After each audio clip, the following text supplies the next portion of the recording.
উদ্বোধন করা হয়েছে। আল্লাহ এই ব্যানার ট্রান্সপোর্ট পরিবহনকে আল্লাহ তুমি আমি ভেনাস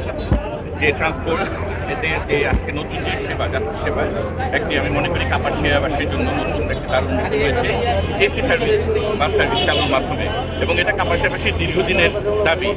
যে এখন সময়ের পরিপ্রেক্ষিতে এবং আমাদের যে পরিমাণ তাপদাহ যে পরিমাণ গ্রীষ্মের সময় যে এরকম একটা বৈরী আবহাওয়া থাকে এর মধ্যে একটু আরামদায়ক পরিবেশে যাত্রীরা কাপাসিয়াবাসী আপনারা ঢাকাতে যেতে পারবে। আমি আশা করব যে সরকারি সকল নিয়ম নীতি মেনে এই আপনাদের মালিক সমিতির যে নিয়ম আছে আমাদের সরকারের যা নিয়ম আছে এই সকল নিয়ম প্রতিপালন সাপেক্ষে এই পরিবহন কোম্পানিটি তারা পরিচালনা করবে এবং যাত্রীদেরকে সঠিক সেবাটা প্রদান করে যাত্রীরা যেটা চাচ্ছে তারা যে স্বাচ্ছন্দ্যে এবং সময়টাকে যে মেনটেন করে তারা ঢাকা যাবে আসবে এবং দৈনন্দিন কার্যক্রম পরিচালনা করবে সেক্ষেত্রে একটি গুরুত্বপূর্ণ ভূমিকা পালন করবে। প্রথম যেই যাত্রী যাবে তারটা ফ্রি দিয়ে দেবেন প্রথম যে যাত্রী